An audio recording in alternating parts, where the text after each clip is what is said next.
के अनुभव कर रहे हैं, इस दुख में भी उन्हें सुख के अनुभव हो रहे हैं। 4 दिनों तक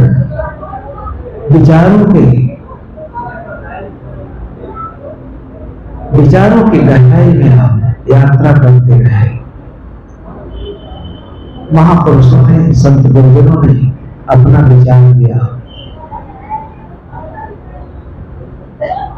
आपको संतुष्टि न होती तो आप क्यों रुकते? इतना असाध्य कष्ट, दुख, यहाँ कोई कमरा नहीं, नहाने धोने की व्यवस्था नहीं, कोई रजाई गद्दा तोशक तकिया नहीं, फिर भी आप आज 3-4 दिनों से क्यों इसलिए रुके हुए कि हम सत्संग सुनने को मिल रहा है, लेकिन कुछ ही क्षणों में अवसर समाप्त हो जाए। एक शायर ने लिखा, दर्द आता नहीं रहने के लिए, बात रह जाती है कहने की। दर्द आता नहीं रहने के लिए, बात रह जाती है कहने के लिए।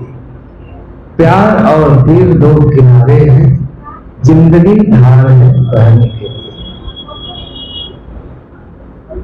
कि बह रही है एक पल जैसे गंगा का पानी बहता हुआ हरिद्वार, ऋषिकेश से, गंगोत्री से चलकर कहां चला जाता है? कलकत्ता।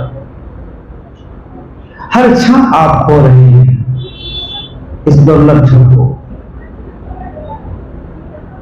उस दुर्लभ क्षण को सजोने, संवारने, उसका सदुपयोग करने का संत मार्ग बता रहे थे। कहीं उलझो मत, संसार भयावह जंगल है, कहीं उलझ गए। साहब की वाणी में तो आग है, वैराग्य की ज्वाला भड़क पड़ती है। इतनी वैराग्य भरी वाणी किसी ने कहा नहीं। इसलिए कबीर को सुनने के बाद मन एकदम शांत हो जाता है। ये शांत है। गोस्वामी जी ने कितना सुंदर परिभाषा दिया कि मुख पट देने रहे यथा अर्थ भाषण, तुलसी एक संसार में सो विचार ही सुंदर। वो संत है। ऐसे संतों का पावन दर्शन हुआ, अमृत में संदेश सुने, कि कितना सौभाग्य लक्षण है। लेकिन ये घड़ी अब थोड़ी देर में समाप्त हो जाएगी। ये सारा इतना सुंदर वातावरण कल परसों के बाद यहाँ 5-6 लोग रह जाएंगे। यह दुख मुझे सालेगा, क्योंकि कबीर साहब ने कहा कि मैं मांगू या मांगना हो लीजिए जोर, और संत समागम हरि कथा अंग्रेजी से हो, और मुझे नहीं। रिद्धि सिद्धि मांगो नहीं, तुमसे मांगोगे अनित व्रत दर्शन साध करता है कबीर बंदे। ये नहीं कहा ईश्वर का दर्शन, भगवान जी का दर्शन, ये नहीं कहा। क्योंकि जो जीवन में मल है, विक्षेप है, आवरण है, वो संत दर्शन से, संतों के दर्शन से ये जीवन का दान होगा। आप एक डॉक्टर बन गए, फिलासफर हो गए, दार्शनिक हो गए, ये भी कोई काम नहीं करेगा। इसलिए आज ये अवसर जा रहा है, और विदाई का बेला आप जानते हैं कितना दुखद होता है, बहुत दुखद होता है। जब तक आप लोगों की प्रतीक्षा थी, उत्साह में था, कोई कमी न रह जाए, भोजन में, पानी में, साग सब्जी में, उसी में वही मेरी साधना थी। अब कल ये अवसर मुझे भी नहीं मिलेगा, आप चले जाएंगे, क्या पता कब मिलेंगे, इसका अभाव मुझे कर देगा। इसलिए चाहता हूं कि सारा जीवन इस संत चरणों के सेवा में व्यतीत हो, तभी मेरे जीवन की सार्थकता है। और यही आशीर्वाद आप सब लोगों से मैं मांग रहा हूं कि आप सबकी सेवा करते हुए, मठ की सेवा करते हुए, जीवन का एक एक पल, एक एक कण संपूर्ण समर्पण के साथ समाप्त हो जाए, ताकि मन में कोई पश्चाताप न हो, विषाद न हो।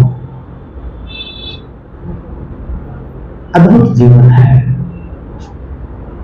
इसलिए सत्संग से जो सुख होता है, कल भी मैंने बताया था, संसार के प्राणी पदार्थों का जो सुख है सब इंद्रिय जन्य है, क्षणिक है।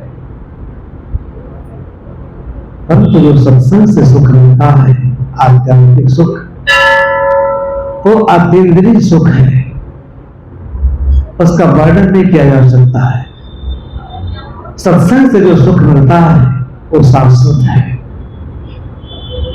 एकदम आदमी अपने निर्मल निज तत्व में, चिर शाश्वत तत्व में चिर निमग्न हो जाता है।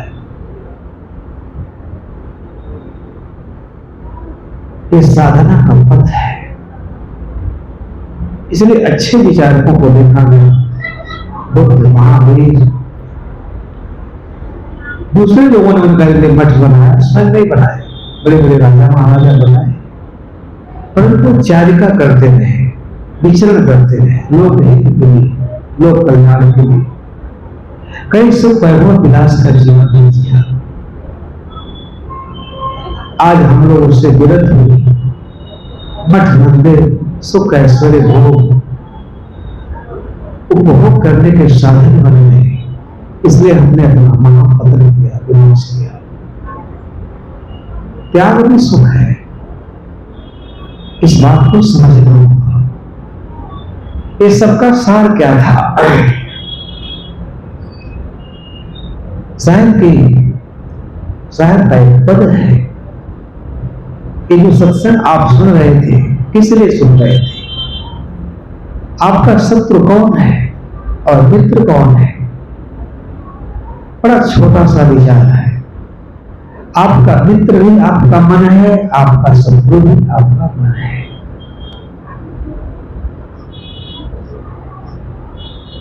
इसलिए इस मन को मारने के लिए सारे खोट, सारे कुटेल सब मन में उत्पन्न होते हैं। इस मन को शुद्ध रखने के लिए, पवित्र रखने के लिए ही सत्संग किया जाता है। मन को पवित्र रखने का और कोई साधन नहीं है, कोई साधन नहीं है। मन में जो बहुत सारे कुसंस्कारों, गंदगी का ढेर है, जिसके कारण जीवन और जगत दोनों दुख में प्रतीत होता है। न जीवन दुख में, न जगत दुख में। जब इसका सही उपयोग नहीं करते हैं तो सब दुख में हो जाता है। शरीर कितनी सुंदर थी, शरीर पर कितनी कांति थी, कितनी ऊर्जा इस शरीर में, तो सारी ऊर्जा को हमने इंद्रियों के वैमुखता में नष्ट कर दिया। परिणाम में क्या मिला?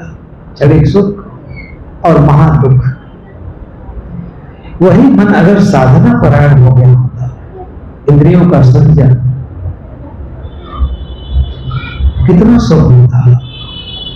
तो शायद समझ साजना बता रहे, जन्म ते उलट भये हैं राम, दुख दिन से सुख केव विश्राम। ध्यान से सुनना, अंतिम क्षण है। वैरी उलट भय है नीता, सार्थक सुलट उलट गई जीता। अब मैं सर्व कुशल कर माने हम, शांत भई जब गोविंद जाने। तन्मा होती कोट के बाद, उलट भई सुख सहज समाधि।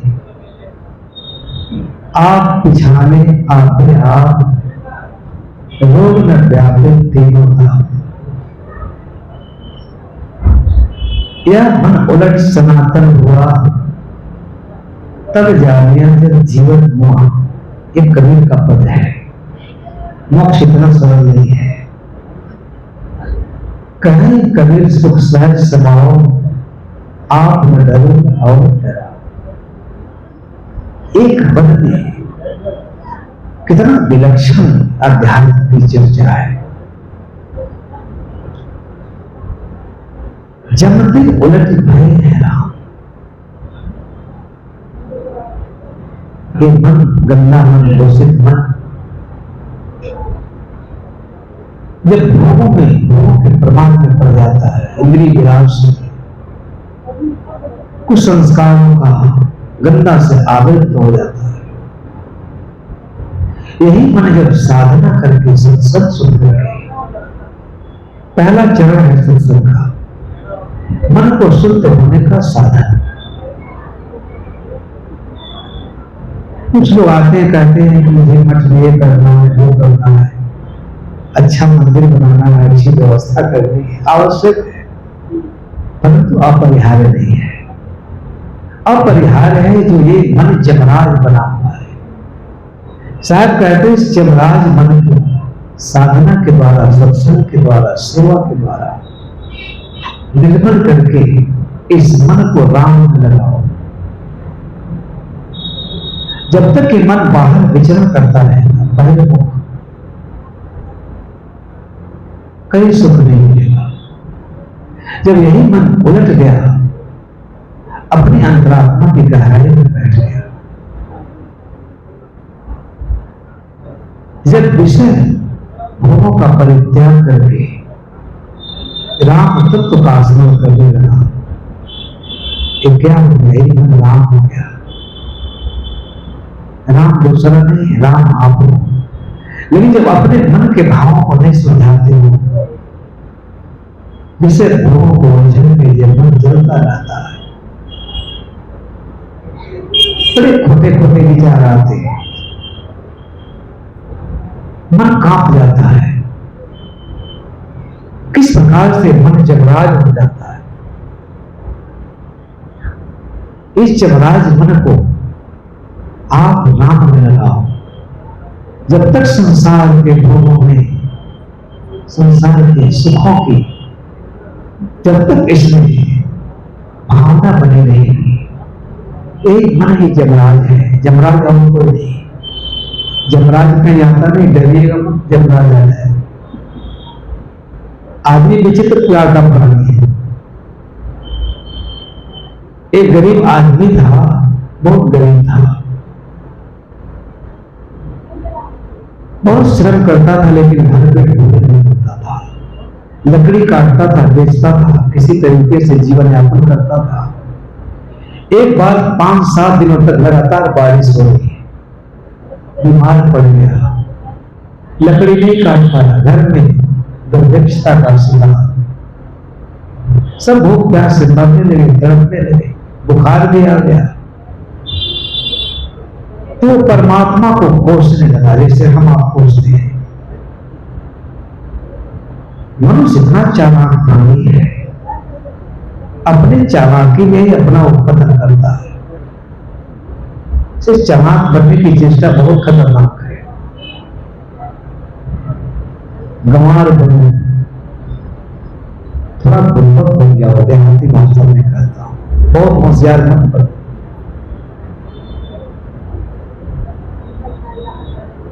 तो भगवान को कोसने लगा, क्या है परमात्मा, मैं इतना अभागा व्यक्ति हूं, इतना श्रम करता हूं, क्या संसार का सारा पाप मैंने ही किया? ये जीवन तो दिया अपने मनुष्य का, लेकिन न सुख है, न चैन है, कुछ नहीं है। ऐसा जीवन जीने से क्या फायदा? अरे जमराज, तुम भी मुझे नहीं पूछ रहे, तुम भी इतने निष्ठुर दरिद्र हो गए। मेरा जीवन मेरे लिए भार बोझ बन गया। अब तो खाए बिना रहने से तो मर जाना अच्छा। जानते हैं ना कि भूख की पीड़ा कितनी असह्य पीड़ा है। रोज यही भजन करता था। एक दिन जंगल में गया, बरसात खुली, लकड़ी काटने के लिए लकड़ी का बंडल बनाया, बुखार था, चला नहीं जा रहा था। किसी लकड़ी के बंडल को सर पर रखवा, अब चलने लगा। फिर यही स्मरण, हे राम, मैं कितना पापी हूं, क्या दुनिया का सारा पाप मैं ही किया जो मुझे इतना दुख दे रहे हो, इतना जीवन मेरा भार हो गया। अरे अभी तो सुन लेते, आ जाती। लोग डरते हैं, मैं आपका स्वागत करता हूं, जमराज मुझे ले चलते। ये बोझ अब सहा नहीं जा रहा, जीवन का बोझ ले जाते। पुराने जमाने की बात है, अब जब चला तो चला नहीं जा रहा था, भार के तले दबा जा रहा था, बुखार पीड़ा, शरीर कमजोर, ऐसे हुआ। सच्चे मन से स्मरण कर रहा था कि हे जमराज मुझे तो ले चलो। अब भार सहा नहीं गया, लकड़ी का बंडल सर से पटक दिया, फिर लंबी सांस ले रहा, अरे हाय जमराज आ जाते, मुझे ले चलते, इस सारे जीवन से छुटकारा मिल जाता। ऐसा जीवन जीना महा दुखद जीवन, यह अभिशाप है जीवन मेरे लिए, बोझ। तब तक एक आदमी उसके पीठ पर हाथ रखा, ध्यान से सुनना कैसा जीवन है। कहा भाई साहब कौन? कहा जिसको तुम बरसों से याद कर रहे हो, मैं जमराज। कहा रे जल्दी लकड़ी मेरे सर को उठाओ, मेरे बच्चे भूखे मर रहे। ये तो मैं रोज कहता रहता हूं, रोज जमराज को बुलाता रहता हूं, सारी दुनिया जल्दी बंडल उठाओ मेरे सर पर। और जैसे जमराज ने बोझा उठाया, जैसे लगा जवान आदमी हो गया, इतना तेज भागा घर और लकड़ी का बंडल पटक कर दरवाजा बंद कर दिया अंदर से। बंदी कहते रही क्या बात है, क्या बात है? अरे चुप बेहोदी कहीं का, जमराज आ रहा है, मुझे लेने आ रहा है। वो एकदम दरवाजा बंद करके कांप गया। आदमी की ये दयनीय दशा है, ये सब क्यों है?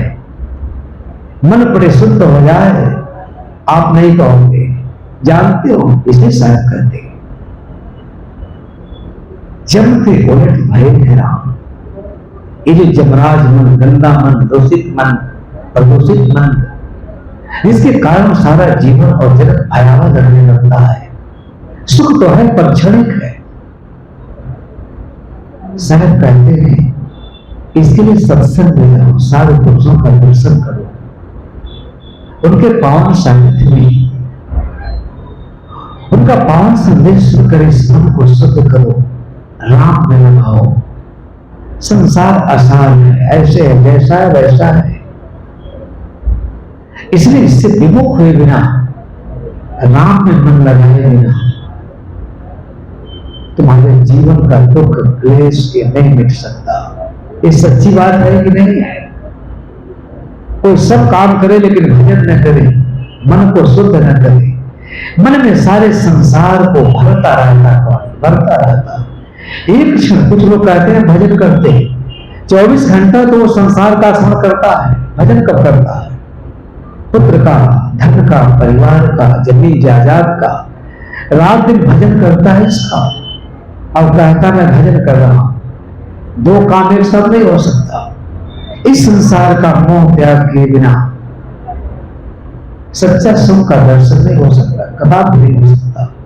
इसलिए मन ही जमराज, मैंने आपको दृष्टांत दिया, ये मन को ऐसा कहा, वो मन ही जमराज बन गया।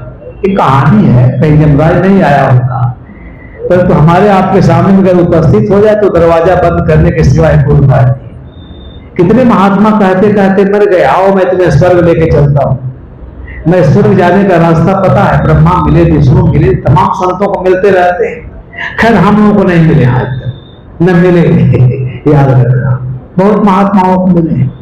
अब लोग तो उनको इतना फूल माला द्रव्य मेवा मिष्ठान जो स्वर्ग का रास्ता बताए, परमात्मा को मिलाए, फिर उससे बड़ा को अपना सब कुछ समर्पित कर देते हैं। ये सब क्यों है? कि मन में भय है। आपने जीवन भर अपसंस्कृत कर्म किया है, मन भयाक्रांत है, क्योंकि मन में उस कर्म, गंदे कर्मों के संस्कार हैं जो आपको सुख चैन से नहीं रहने देते। सोचते हैं कौन बाबा मिट जाए, कौन महात्मा मिट जाए, जल्दी उसको दान दे दें, रुपया पैसा दे दें, सस्ता नुस्खा सबको चाहिए। पाप आप करो, तांत्रिक आपका पाप काटे, कितना बेहुदापन की बात है।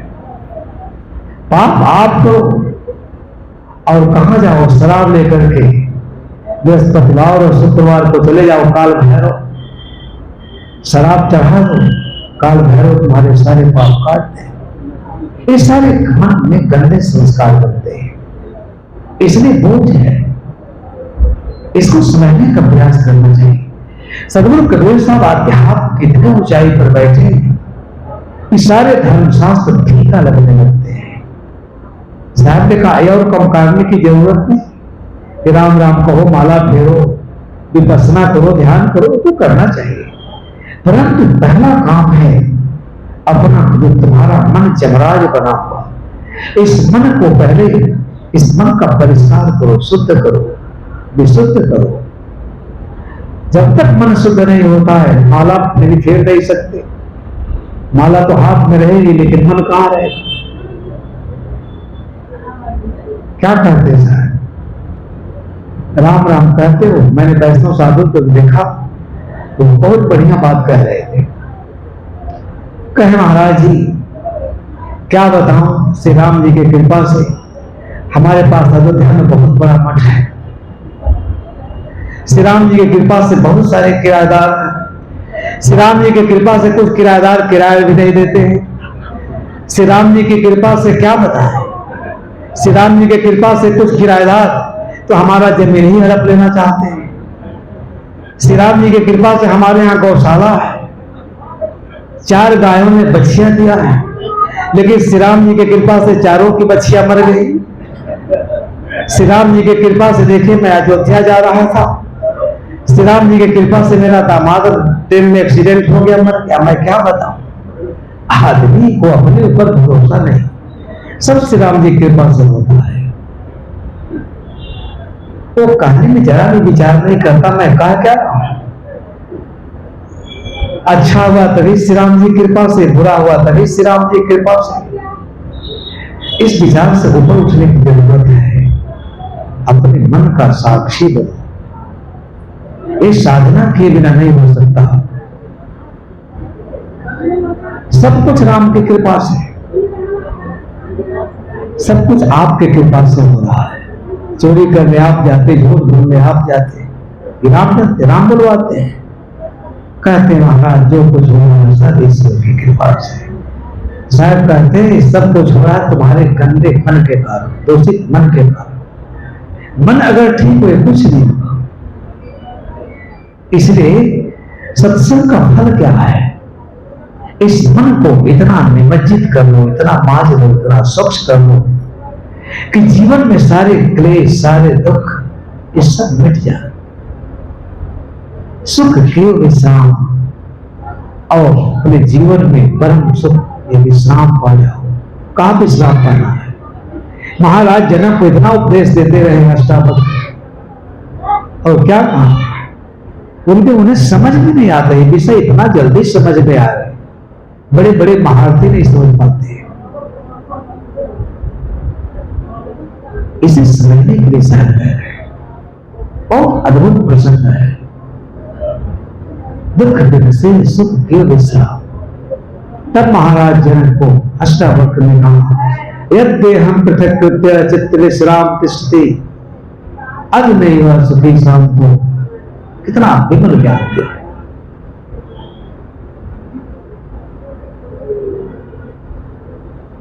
हे राजा जनक, एक काम आदमी नहीं कर पाता है जिसको कबीर सर्वों कबीर साहब ने ठेठ भाषा में कहा,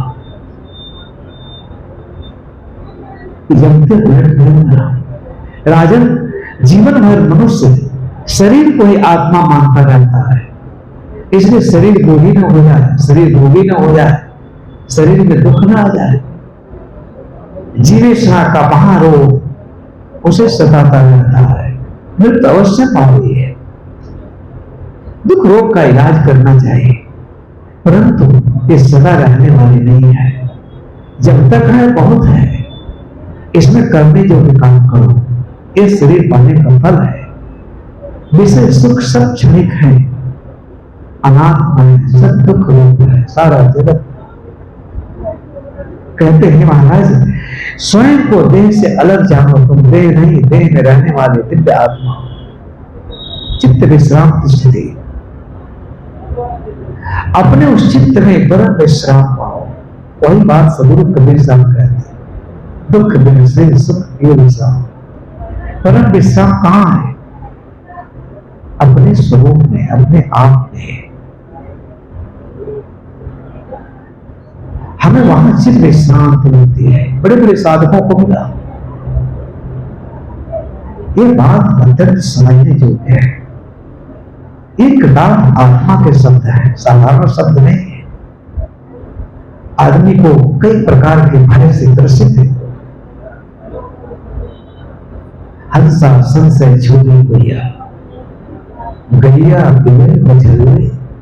ऐसे ऐसी वाणी, ऐसे ऐसे शब्दों का उपयोग किया कि महाविद्वान, महापंडित, बुद्धिमान विद्वान भी उसका दिमाग काम करना बंद कर देता है। हंसा संशय छोड़ी गैया, 3 प्रकार के संशय हैं। समय अभाव इस पर चर्चा करना संभव नहीं है। काम सिर्फ नहीं करना है। महाराज जनक को कहते हैं, हे राजा जनक, उस अपनी विमल आत्मा के सिवाय कहीं भी शांति नहीं है। प्रमाणिक बात है कि नहीं? लड़का नौकरी नहीं पाया था तब भी दुख था, और नौकरी पाया तब भी महादुख है। हमने ऐसे ऐसे अध्यापकों को देखा, नौकरी नहीं पाए थे तो एकदम करा रहे थे, नौकरी पा गए तो पढ़ाना ही नहीं चाहते, दस्तखत करके 1.5 लाख तनख्वाह घर से लेना चाहते, तब भी उनका दुख पीड़ा अंत नहीं है। क्यों? समझ नहीं है। तनख्वाह में सुख नहीं है, तनख्वाह में दुख है। बड़ी तनख्वाह तो बड़ी इच्छा, कार चाहिए, बंगला चाहिए, पैसा ठाट पाट पोशाक चाहिए, तो दुख ही तो मिलेगा।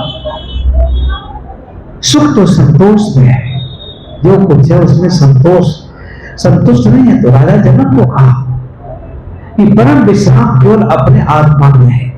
संसार क्या है कि वस्तुओं में चाहे जितना तुम इकट्ठा कर लो, एक शायराना कंधाई में लोग कहा करते हैं, कमा लो चाहे जितना हीरा मोती, पर याद रखना कफन में जेब नहीं होती। सब जहां का दाम चल जाएगा। इसलिए श्री ज्ञान साहब जब इतना बढ़िया से कहते थे तो मंच पर एक समा बन जाता था। बिना लिबास आए थे इस जहां में हम, याद रखना उस बात, बिना लिबास आए थे इस जहां में हम, सिर्फ एक कफन के लिए इतना लंबा सफर करना पड़ा। परम ज्ञान है।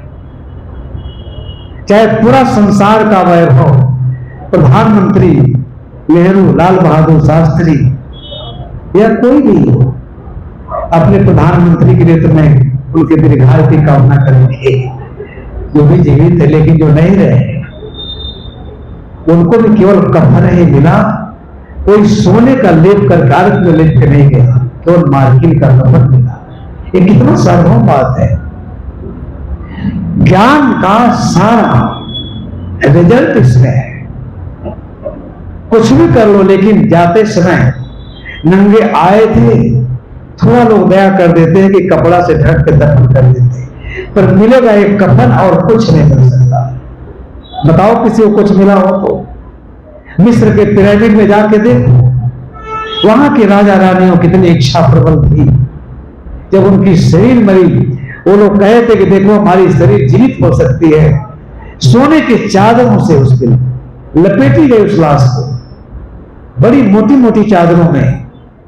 दास दासियों को जिंदा रखा गया, सारी अयुक्त वस्तुएं रखी गई कि कहीं ना कहीं जीवित हो गया तो इसे पानी कौन पिलाएगा, भोजन कौन बनाएगा। जाओ देखो पिरामिड पड़े हुए नहीं, सोने नहीं किसी ने, लेकिन हमारे यहाँ की परंपरा जलाने की रही है। तो यहाँ कफन के सिवा कुछ नहीं मिलता, किसी को नहीं मिला। किसी को मिला कुछ है? मंच पर जो बोलते थे तो सारा मंच शांत जाता था। कितनी सार्वभौम बात है। साहब उस बात को याद दिलाना चाहते हैं, वही ज्ञान है। इसलिए महाराज जनक का जब सारा शास्त्र फेल हो गया, तब उन्होंने कहा ये बात, किससे? महाराज जनक से, हम बुद्धि करते औचित्य विश्राम कृष्ण अब नहीं वह सुखी शांतो बंद मुक्तो भविष्य। हे राजन, अब इतना काम कर सको अभी आज ही तुम बंधन से एकदम रहित हो जाओगे, मुक्त हो जाओगे। सुखी शांत हो, परम सुखी शांत। इस काम को करने के लिए सदगुरु कबीर साहब कह रहे हैं। आदमी तो एकदम यहां से वहां भागता रहता है। एक गांव में एक आदमी था, तो बड़ा कंजूस था, महाकंजूस। यहूदी या पारसी कुछ भी कह लीजिए, कभी कुछ दान नहीं दिया सत्संग। इसीलिए जो सत्संग नहीं सुनता है वो हृदय उसका बिल्कुल कठोर हो जाता है। दान पुण्य सेवा कुछ नहीं रह जाता। तो वहां एक पादरी का गुरु होता था। तो उसकी पत्नी संजोग से बीमार पड़ गई, भयानक बीमार पड़ गई। अब बीमार है तो दवा तो कराना पड़े। वो पत्नी के लिए भी एक पैसा खर्च नहीं करना चाहता था। दौड़े दौड़े गया मंदिर के पास, पुजारी से कहा महाराज मेरे लिए प्रार्थना करो। उसने कहा क्या प्रार्थना करना है? पुजारी बड़ा खुश हुआ, जीवन भर नहीं आया मंदिर, कुछ नहीं दिया, कम से कम आज पूजा प्रार्थना कराने आया है, कुछ दे दे। सोचा, कहा बताओ क्या पूजा करनी है? कहा महाराज पूजा कई करनी है, ऐसा कोई तंत्र मंत्र करो कि मेरी पत्नी मर जाए। कहा बड़ा अच्छा हुआ, पहली बार जाल में घुसा, कम से कम मंदिर तो है, धार्मिकों का ही कृत्य है, आपके मन को स्वच्छ नहीं बनाते और गंदा कर देते। ये आप सब सौभाग्यशाली हो कि कबीर साहब का विचार सुनने का आप महा अवसर मिल रहा है। पादरी ने सोचा कि ठीक है पूजा तो कर देंगे, बताओ दान क्या दोगे? कहा महाराज कुछ तो शर्म करो। अरे मैं मौत मांगते नहीं, संकोच कर रहा हूं। आज तुम मौत के लिए भी दक्षिणा मांग रहे हो? अरे उम्र मांगता तो लेते तो अच्छी बात थी, अरे मैं मौत मांग रहा हूं, कुछ तो दया करो बिचारो। कहा बताओ कितना पैसा दोगे? कहा मैं 1 रुपया दे सकता हूं। बहुत जोर डाला तो 2 रुपया 5 तक गए काल कर दिया। कहा इसे अधिक नहीं। उसने कहा देखो, सोचा कि अब यहां मेरी दाल गलने वाली नहीं है। तो कहा जानते हो क्या करो, शास्त्रों में कहीं मौत के लिए कोई विधान नहीं, सच बात कहा। लोग उम्र के लिए पूजा पाठ करवाते हैं, मृत्यु के लिए कौन करवाता है? ये हो ही नहीं सकता हमसे। मृत्यु के लिए पूजा पाठ करो और 5 रुपया, अरे 2, 4, 5 लाख देता तो थोड़ा हवन तर्पण करते मृत्यु के लिए। ये 5 रुपया में कौन करे? जाओ ये काम मेरे से नहीं हो सकता, हटा दिया। उसने थोड़ा सोच के कहा महाराज आप कैसे महात्मा हैं? अरे कानून में सब जगह तरकीब है, सब जगह दरवाजे हैं, कुछ तो दरवाजा निकालो। अरे चलो 100 रुपया दे दे। कह देखो ये मेरे से नहीं हो सकता। कहा बताओ मरेगी कैसे? दिमाग लगाया, धार्मियों के पास बहुत दिमाग है, वो आपका मन शुद्ध नहीं करना चाहते, आपके मन में और गंदगी उड़ेल देते हैं। कहा देखो यहां एक मंदिर है, इस मंदिर में दान देने का वादा करो और दान देने से मुकर जाओ, तुम्हारी पत्नी निश्चित मर जाएगी। कहा क्या दान देना होगा? कहा क्या जब मुकर जाना है? कहा लाख का, 2 लाख का, 4 लाख का, 5 लाख, 10 लाख जो भी कर सको। वो तो कांप गया। कहा महाराज ऐसा ना करें। कहे देखो मुकर जाना है, देना थोड़ी है मंदिर को। बड़ा हिम्मत करके कहा चलो 1 लाख दे देंगे, देना नहीं। कहे क्या 1 लाख, क्या 2 लाख, क्या 10 लाख? बेवकूफ आदमी, 10 ही लाख का तो देना थोड़ी, पत्नी मर जाएगी, काम खत्म। अब वो कहा ठीक है 10 लाख दे देंगे। कहा जाओ 1 महीने में तुम्हारी पत्नी निश्चित मर जाएगी। जब 1 महीना बीत जाएगा नहीं दान दोगे। 1 महीना बीता, उसकी पत्नी धीरे धीरे संयोग का भला चलना होने लगी। भागा भागा कंजूस गया। कहा महाराज आपका मंत्र तंत्र काम नहीं कर रहा है। बिल्कुल आपका मंत्र तंत्र ठीक। अरे वो तो जवान हो रही, वो मरेगी क्या? वो तो लगता मुझे मार के मरेगी, कोई और उपाय करो। कहो देखो देखो भूल हो गई। लिखा है एज ए पनिशमेंट, दंड स्वरूप। और तुम तो उस पर मौत मांग रहे हो, इसलिए दंड स्वरूप उसकी उम्र बढ़ गई, उल्टा काम हो गया। देखो ऐसे काम नहीं बनेगा। ऐसा करो तुम पत्नी के लिए खूब बढ़िया साड़ी खरीदो, गहना खरीदो, रुपया पैसा खरीदो, उसको नाक कान छिदवा कर बड़ा बड़ा गहना खरीदो। हमारे बहने प्रतीत का दिया हुआ नाक कान सब खराब कर देती है सोना पहनने के लिए। कितना सुंदर कान नाक है, इसको छेद के सोना पहनती है, कितनी मोटा है, सब खराब कर देता आदमी। कहा और जाकर के सूप खरीदो, बढ़िया साड़ी बनारसी 5 लाख की, खूब बढ़िया गहना ले जाओ, काजू किशमिश बादाम ले जाओ, और तुम्हारे प्रति उसके मन में इतना प्रेम उमड़ जाए, और तुम्हारे प्रति भी उसके मन में इतना प्रेम उमड़ जाए कि तुम कहो हे परमात्मा इसे मारना मत, तब वो मारेगा। कहा महाराज आजकल तो मैंने कुछ खरीदा नहीं, हीरे जवाहरात। कहा मूर्खों, चीजों के दाम रोज बढ़ रहे हैं, खूब खरीद लो, मर जाएगी, बेचोगे 3 गुना 4 गुना मिलेगा। सोना का दाम तो रोज बढ़ रहा है, आज भी देख रहे बढ़ रहा है। मूर्खों, बहुत लाभ होगा तुमको, हमारी बात मान जाओ। जाल में फंसा लिया बड़ी बुरी तरीके से। ये गए 5 लाख की साड़ी खरीदे बनारसी, खूब कान में का, नाक का गहना पाए, सब आभूषण लेके गए, काजू किशमिश बादाम। पटली तो एकदम नाच उठी कि लगता है मंदिर जाने का है परिणाम इतना परिवर्तन। इतना कठोर आदमी कभी तो 10 रुपए की साड़ी नहीं लाया, 10 लाख की साड़ी सोन जड़ी। एकदम प्रेम उमड़ पड़ा पत्नी के, पति के प्रति। खूब बढ़िया साड़ी पहनी, खाई पी मस्त, दोनों एक दूसरे से स्नेह प्रेम करने लगे। इतना पति को आदर दी, इतना सम्मान दी पत्नी। तब तक 1 महीना नजदीक आने लगा। ये भी ध्यान रखिएगा, पहली बार हो जाना कि जीवन में पत्नी बड़ी अनूठी चीज है। हमारे गुरु भाई देखे, गुरुजन मैनेजर साहब बैठे हुए हैं, इनको इतनी अच्छी धर्म पत्नी मिली है, प्रशंसा मैं नहीं कर रहा, इनके सेवा में इतनी तत्पर कि जो खाते सब, यहां तो सब इनका अव्यवस्थित है, कब वो खाएंगे। 97 से शुगर है। इन पत्नी की सेवा से आज भी नहीं कोई कर सकता है, कोई गाय रहे। पत्नी चीज है, जिसको अच्छी पत्नी नहीं मिली उसका जीवन नरक। इतना प्रेम उमड़ पड़ा जब गहना देखी और खाने पीने की सामग्री, सोना चांदी, खूब बढ़िया बढ़िया व्यंजन बना खिलाने लगी, सेवा करने लगी, पंखा डुलाने लगी। 1 महीना को आने को हुआ। कहा पहली बार जाना कि जीवन में पत्नी बड़ी अनूठी चीज है। नाहक मैं इसके मरने की कामना कर रहा था। तब तक 1 महीना नजदीक आया। पत्नी का कोई तबीयत खराब हुआ, डर गया, जैसे लगता पत्नी चली जाएगी। सब भागे भागे गया, कहा महाराज अगर पत्नी मर गई तो मेरा तो सब लुट जाएगा। पहली बार मैंने जाना कि पत्नी बड़ी अनूठी चीज है, उसके बिना तो मैं बेमौत मर जाऊंगा। अब बीमार पड़ गई है, लगता आपका नियम काम कर रहा है, जल्दी कुछ बताओ उसको बचाने का उपाय। पादरी कहा था जल्दी 10 लाख रुपया जमा कर दो मंदिर में, तुम्हारी पत्नी बिल्कुल बची बचाई है। तो 1 पैसा देने वाला नहीं था, 10 लाख रुपया 1 मिनट में दे दिया पत्नी को बचाने के लिए। ये मंत्र तंत्र का काम।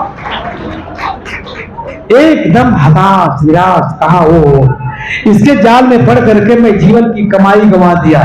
बैठा बैठा पादरी, ये धार्मिक क्यों मलाई खाते, कमाते आप लोग हो। और किस गाड़ी रोज आज देते हैं, वीडियो में चलता है, अरे महात्मा तो ऐसे गाड़ी से चल रहा है कि अमेरिका के राष्ट्रपति के पास है ये गाड़ी। ये महात्मा इसीलिए ऐसे चलते हैं, धर्म का व्यवसाय। इसीलिए कबीर साहब का मन रूठा हुआ है धर्म के वातावरण को देख करके। ये कहते हैं धर्म नहीं है। कबीर साहब परम धर्म की बात कहते हैं। वहां दान देने की जरूरत नहीं, वहां संपूर्ण समर्पण की आवश्यकता है, श्रद्धा भक्ति की आवश्यकता है, और किसी चीज की आवश्यकता नहीं। आप सब लोग यहाँ आए हो, चाहे हमको हजारों लाखों दान दे दो, तो आपके मन में श्रद्धा नहीं, भक्ति नहीं, अनुराग नहीं, वो सब व्यर्थ गया। लेकिन जो रात दिन सेवा कर रहा है श्रद्धा से, वो हमसे भी महान है। उसकी कीमत मैं इस जमाने में नहीं चुका सकता। जो 24 घंटा काम कर रहा असली भक्त है। कबीर साहब इसी धर्म की बात कर रहे थे। इसे कहा कि उस धर्म का साक्षात्कार जीवन में कैसे होगा। तो धर्म का साक्षात तब होगा जब आप अपने मन को माजोगे, सुंदर बनाओगे। तंत्र मंत्र से नहीं, दूसरा कोई नहीं कर सकता, तुम्हें स्वयं करना पड़ेगा। उठो जगो, इस चीज को समझो। इस चीज को नहीं समझोगे, साधना नहीं कर पाओगे, जीवन एकदम बेकार चला जाएगा। अद्भुत दर्शन है। सुख बिन से के विश्राम। मन को माज लिए कहां दुख है, मन स्वच्छ है। किसी ने गाली दिया, निंदा किया, मन में नहीं रखे, मन दुखी नहीं होगा। थोड़ा ज्ञान बस रख लिए, एकदम आप जलने लगते हैं अंदर अंदर। इसलिए बड़ी ऊंची बात कबीर साहब कह रहे हैं। मन को माजे बिना, मन को स्वच्छ बनाए बिना, मन को निर्मल किए बिना आपका जो उपादेय चीज है वो उसकी प्राप्ति नहीं हो सकती। दुख मन को मान लिया, सारा दुख मिट गया। सुख कियो विश्राम, और सुख में विश्राम पाते। ये महाराज जनक को अष्टावक्र ने भी यही बात कहा था, अपनी भाषा में कहा था, सुव्यवस्थित भाषा में कहा था। कबीर साहब जन भाषा में कह रहे, सबके लिए कह रहे। बंधु, इसलिए बैरी उलट गए हैं मित्र। बहुत ऊंची बात कह रहा। अगर ऐसा आपने कर लिया, आपके बैरी आपके मित्र बन जाएंगे। बनते नहीं बनते? मन में अच्छा भाव है, मन में अच्छा विचार है, तो शत्रु का भी मन बदल जाता है, आपसे मित्रों व्यवहार करने लगता है। और शत्रु से घृणा करेंगे, घृणा का कोई अंत नहीं, बढ़ता जाएगा। देखो हमारे श्री गोविंद साहब आए हमारे बीच में। एक ऐसा समय था कि श्री विवेक साहब ने हमारे खिलाफ को 12 पिटानी होल्डर बनाया था कचहरी में। देखो सामने, मैं इस बात का साक्षी। मेरे खिलाफ लोग मचलते हुए कचहरी में आते थे कि प्रेमदास तो बिल्कुल धूल है, इसको उड़ करके फीट करके उड़ा देंगे। लेकिन उन्होंने समझा इस चीज सत्य को, समझा कि जो कुछ हो रहा है गलत हो रहा है, ये दूरी पर होना ठीक नहीं, प्रेम होना चाहिए। आज देखो हमारे पास बैठे, क्यों बैठे? मैंने कोई बात कभी कहा आए धार्मिक थे, आज मिले तो पश्चाताप की कि शायद हम लोग कान खाते थे, इसे उनके पहले पर चले आते थे। आपके प्रति हम लोग के मन में कोई दुर्भावना नहीं थी, मेरे मन में भी नहीं था। इसलिए देखो आज सब लोग आए हुए हैं, दुख होता है। कबीर से वाला भी सोचता सब प्रेमी बच्चे हैं, लेकिन मालिक का गाली देकर बेचारे कहते हैं साहब लोग मजबूर, हम लोग आते आपका गाला क्या बात है? ये भाव होना चाहिए। मन ठीक है, शत्रु है, उसके बाद भी अच्छा करना दो, ये कभी साथ है।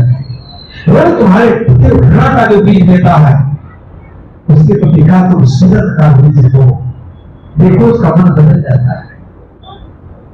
बैरी उलट गए पिता।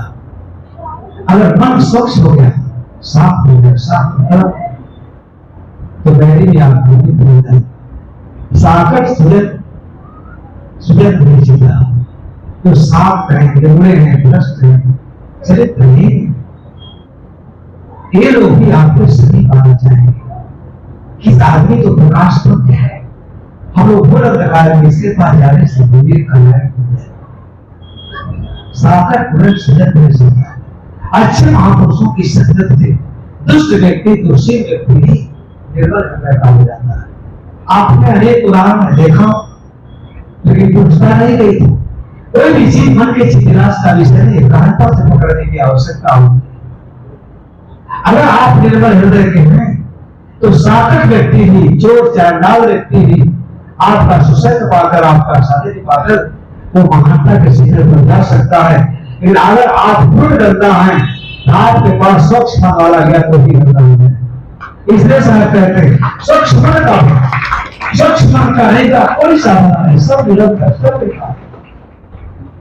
साकट उलट सुजन बन गया। बुद्ध के जीवन में पूरी बात का प्रसंग है आपको। महान आपको परमेश्वर ने अपना सर्वस्व के चरणों में न्यौछावर कर दिया। ये मन में जो अपने विश्राम पाया है, कोई भय नहीं, कौन मार सकता है? मैं तो अमर अजय अमर अखंड आत्मा, मुझे कौन मार सकता है? और शरीर तो मनुष्य है, आए नहीं तो करता ही। इस भाव को देते इसे गलत अब मैं सकल कर्मान्य इस अवस्था में आने के बाद सब तरफ कुशलता ही कुशलता है। सब के सब मित्र, महावीर की लाइन आपको क्या व्यक्ति ने सब प्राकृतिक संदेश सुना रहे थे। मेरी मित्रता समस्त अस्तित्व मात्र से है, परंतु मेरा भय इसी से है। महावीर ने कहा, और इसे महावीर का है सबसे मित्रता। सब तो सही मित्रता करना सीखो, लेकिन मन के निर्भर हुए बिना आप काम नहीं कर सकते। साहब कहते हैं अब मैं सर्व कुशल कर मान जब मन निर्भर हो गया तो चारों तरफ कुशलता है, कुशलता है। वही इंद्रियां जो उपद्रव मचाती थी जीवन में, सारे उपद्रव की जड़ इंद्रिय और इंद्रियों उठने वाले कामोद्दीप पर जागृत अवस्था होने पर सब इंद्रियां सुसुप्त हो गई, सो गई। हम सोए थे तो सारी इंद्रियां हमला कर रही थी, और जग गए सारी इंद्रियां निर्बल हो गई, असहाय हो गई। आप नहीं जगे इसलिए सारी इंद्रियों और इंद्रियों का सुख, इंद्रियों का विकार आप ऊपर हमला करते हैं। इन्हीं को जवाब मिल रहा है। जाप करके सब प्रकार से मेरे को सुनता है। अब मैं सब कुशल करवाने की साथ जब मैंने अपने अंदर गोविंद तत्व का दर्शन कर लिया, ईश्वर तत्व का दर्शन कर लिया, मैं स्वयं मेरे सिवाय कौन है? सब मिथ्या, सब झूठ, सब असत्य। इस भाव में प्रतिष्ठित होने के बाद कब मैं अपने अंदर का दर्शन किया, तब तो मसीह ऐसे नहीं कहा गया, हाँ ब्रह्मास्त्र ऐसे नहीं कहा गया। कर्मा होती कोट उपाधि उलट गए ये किधर गिरना बनाते हैं। हमें मेरा काम ना हुआ, मन को स्वच्छ नहीं बनाए, निर्मल नहीं बनाए। इस शरीर में अनेकों उपाधियां, कोट उपाधि, मन निर्मल होने के बाद वो सारी उपाधियां मिट गई। परमा होती कोट उपाधि उलट गई सुख सहज समाधि। ये सारी उपाधियां मिटने के बाद इसी जीवन में महासुख समाधि सुख का लाभ हुआ। सारी उपाधियां मिट गई। ये काम ही साधन है, इससे बिना कोई साधन भजन आप नहीं कर सकते। ये सच्चा साधन है, ये विवेक सम्मत दृष्टिकोण है। बाकी माला फेरना, पूजा करना, मंदिर जाना, शंकर जी को जल चढ़ाना, आजकल तो हम लोग यहाँ एक बड़ा पंथ चला है पूरब में, शिव चर्चा। तो हम रमापुर जाते थे तो एक बहुत विवेकवान भक्त थे। देखें जहां हुआ शिव चर्चा, सारी गांव की महिलाएं ढोलक मजीरा लेके पहुंच गई, शिव गुरु की गज काट रही। तो जल जाते थे तो कहते थे 1 किलो मछली, पाव भर मरचा, अखा बना चला शिव चर्चा। यही धर्म है। धर्म का कितना विरूपण लोग कर रहे हैं। यही धर्म सबको प्रिय है। आज जाओ देखो, जब एक संत मिले तो मेरे से कहे आपको ऐसी ऐसी बात सुनाऊंगा कि हंसते हंसते लोट पड़ जाओ। संत निरंकारी का संत समागम था, मेरी आत्मा कांप जाती, दुख होता है। संत और संत समागम, अरे इसका कितना आप इसको विकृत करोगे। तो हम भी जा रहे थे। एक भजन गाने वाला आदमी था, वो पहले नाच में रहता था तो सब जानते थे उसको। वहां सेवादार खड़े हैं, एक आदमी धोती पहन के बैठ जाता सत्संग करके। वो देखा खाली बुलाओ बुलाओ बुलाओ, बहुत बढ़िया कबीर साहब का भजन गाता है। तो भजन गाने लगा। हमने सोचा कि चलो देखें इस संत समागम में इसमें क्या समागम का अर्थ है। तो कबीर साहब की 2-4 बात कहे, गाना वाना गाए, सत्संग खत्म हुआ, सब पैसा चढ़ाए। तो वहां से आधा किलोमीटर दूरी पर कोई मछली भोज रहा है, कोई मांस पका रहा है, दारू शराब लेके बैठे थे। और जैसे सत्संग सभा समाप्त हुई, सब टूट पड़े गिद्ध के तरह से। वहां दारू शराब, ये संत समागम है। मैं निंदा नहीं कर रहा हूं, बुराई नहीं कर रहा हूं, ठीक है, कोई बात समय भाव है।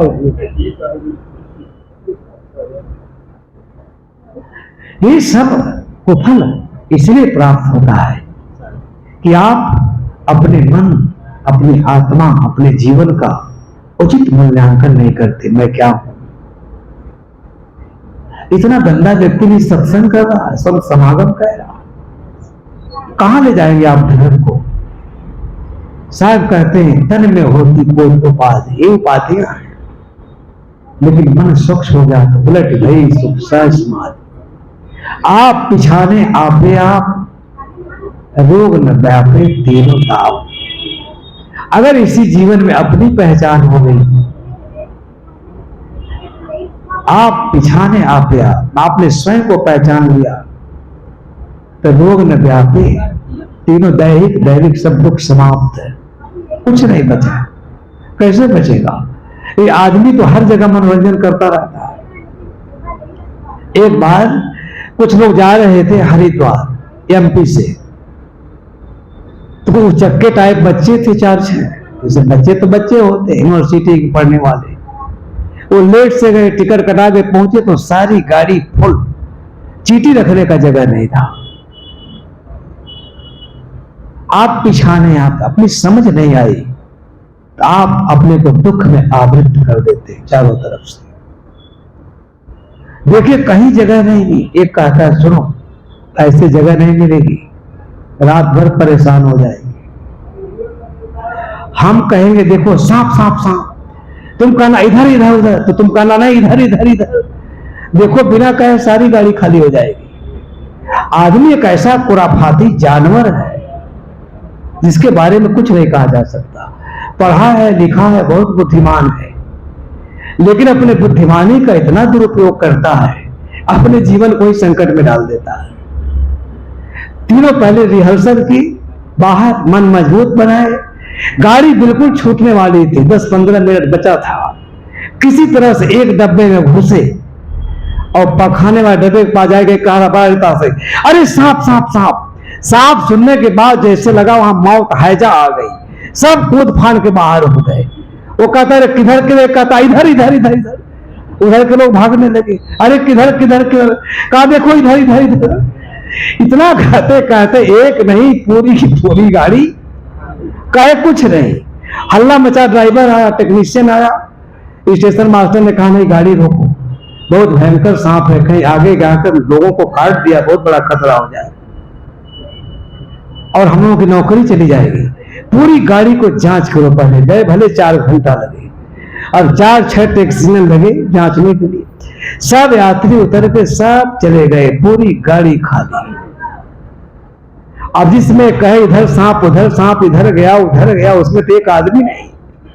ये पांचों जाके चादर बिछा के खूब आराम से सो गए गहरी निद्रा में। चलो जांच होगी, गाड़ी चलेगी। आदमी अपने बोए जाल में फंसता है। ये तो गहरी निद्रा में सो गए। स्टेशन मास्टर को टैक्सियों ने कहा कि कुछ मिला नहीं सर, अब अंदर घुसा हो तो हम लोग नहीं जानते, क्या पता कहां घुसा है। उसने कहा ऐसा करो, उस गाड़ी को उस डब्बे को काट के अलग करो, बाकी डब्बे लेकर के सब प्रस्थान कर जाओ। ये सब सोए रह गए, सब के सब सोए हैं गाड़ी निद्रा में। अब बाकी सब यात्री बैठ के चले गए हरिद्वार। जब नींद खुली तो देखते हैं तो गाड़ी वही खड़ी, कहते हैं ले मेरा सब सत्यानाश गया, सारी बुद्धि सब जह के तह रह गई। हम लोगों ने तो अपना सत्यानाश कर लिया, गाड़ी भी गई, हम यही रह गए, बुद्धिमानी काम नहीं आई।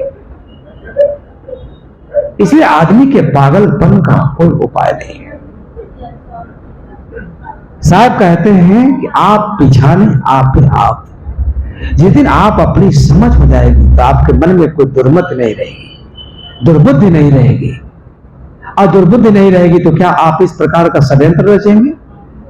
आप हजारों लोगों को कह रहे हैं कि नहीं सब उतर जाए, हम लोग पूरा ठाठ से बैठ करके जाए, सब तो चले गए, आप वहीं के वहीं रह गए। यही आदमी के जीवन का विनाश करता है। इसी साहब के दृष्टि में भजन क्या है? साहब भजन क्या है? सत्संग क्या है? भजन कैसे किया जाता है? यही असली भजन है। आप बिछाने आप पे आप, रोग न व्यापे तीनों ताप। अगर आपको अपनी समझ हो गई, एकदम सरल हृदय हो गए, निर्ग्रंथ, कोई ग्रंथि रही नहीं, एकदम निष्पाप निष्कलंक शुद्ध आत्मा, परिशुद्ध आत्मा, तो क्या कभी आप सोचेंगे कि हम 4 लोग हरिद्वार चले जाएं और 10,000 लोग यहीं प्लेटफार्म पर रात भर आलू प्याज छीलते रहे? कभी नहीं सोचेंगे। आप तब सोचेंगे इसी में किस तरह से बैठ करके हमको भी चले जाना चाहिए, जाना ठीक नहीं।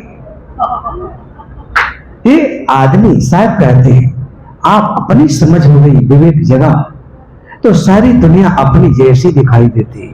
कोई मित्र भी नहीं है लेकिन कोई शत्रु भी नहीं है। आदमी सब में सहज हो जाता है। जीवन की सर्वश्रेष्ठ उपलब्धि है। ये काम नहीं हुआ तो कोई काम नहीं हुआ। प्रांच खान वेतमित स्वयं तस्मात् प्राण तस्मात्मान कश्चित धीर प्रत्यगात्मान रक्षत अप्रत्यक्ष अमृतत्वमिच्छत। ये ऋषियों का संदेश है।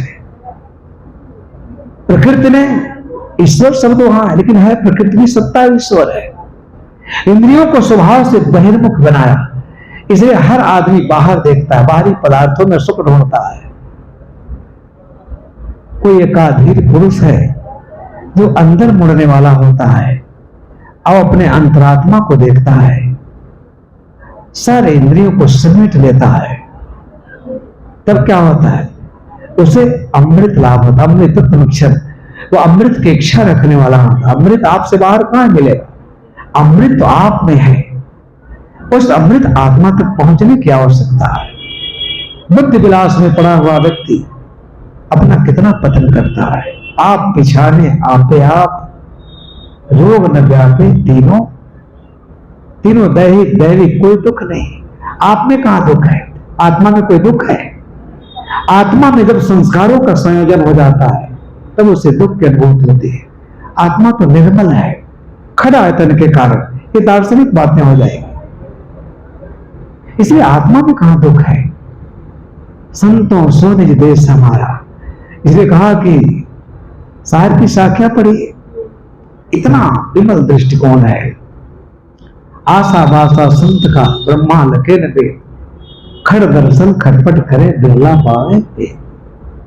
संतों का देश अलग है, अद्भुत देश है। वहां दुख का लेस मात्र भी नहीं है, कोई दुख नहीं व्यापेगा। अगर ये समझ हो गई सृष्टि मात्र में मेरी सत्ता है, मेरी जैसी सत्ता है, सब मेरे मित्र हैं, कौन बैरी है? आपको कोई दुख होगा? साहब कहते हैं अब समय भी हो गया है, यह मन उलट सनातन हुआ तब जानिया जब जीवन हुआ। हे ये उच्चतम दशा कब आएगी? जब यह मन उलट करके सनातन हुआ।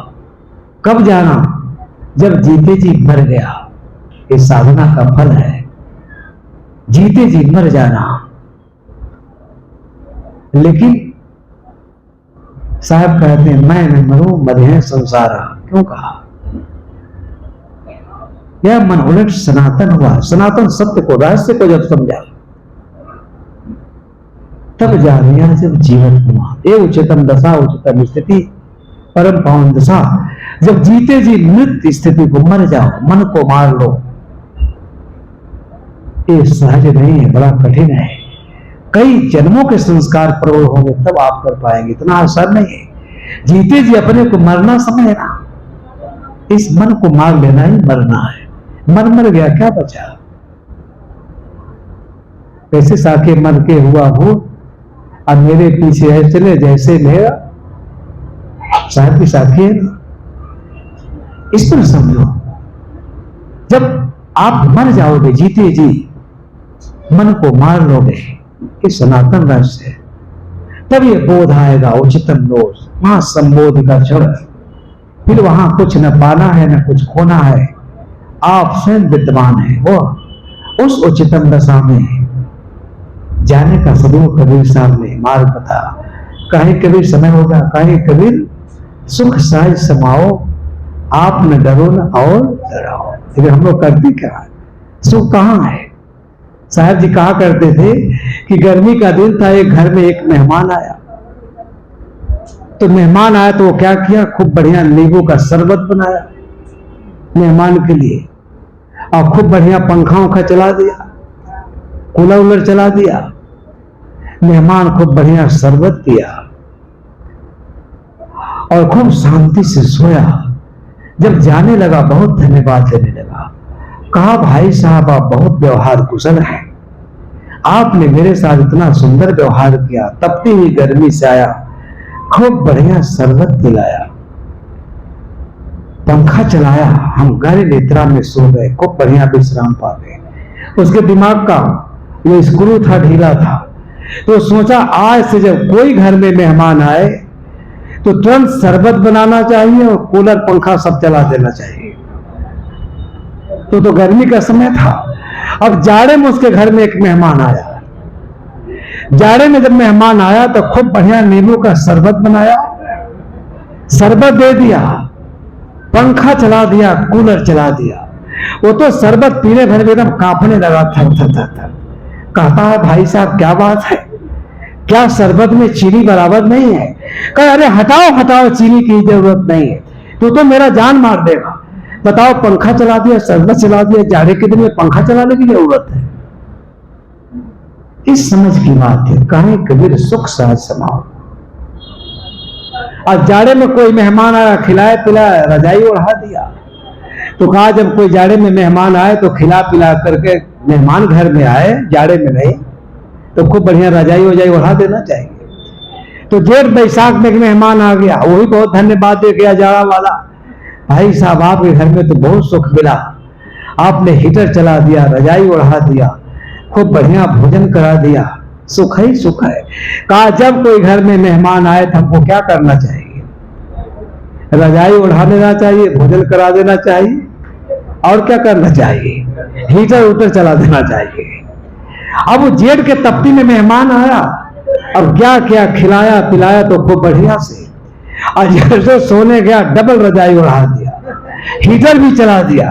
वो कहता है आदमी पागल है कि आदमी तू जानवर हो, जानवर कहीं का, हटाओ यहां से, गर्मी से रहा नहीं जाता, तू तो मेरा जान मार देगा।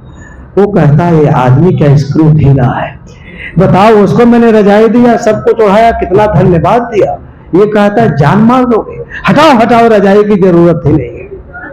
साहब कहते कहीं कबीर सुख साहब समाओ, सुख क्या है पहले से समझो, आप न डरो न और डराओ। इतना करने के बाद एक कबीर साहब का उपदेश है, आदमी एकदम निर्भय हो जाता है। इसी जीवन में कैवल्य की प्राप्ति होती है।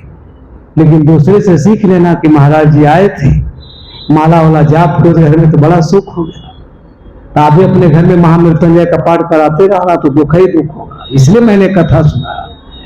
आप यही कर रहे हो, सारा संसार यही कर रहा है, देखा देखी। देखिए पंडित जी हमारे बैठे, कई लोग इंतजार कर रहे हैं, एक कराता है, पड़ोसी कहता है जरूर हमारे घर में महामृत्युंजय का जाप होगा, ताकि आज से मृत्यु नहीं आएगी। अरे मृत्यु तो सब जगह चली जाएगी, कोई जाप आप कराओ। इसलिए कहीं कबीर सुख सहज सुनाओ। सुख सहज है, बिल्कुल सहज है।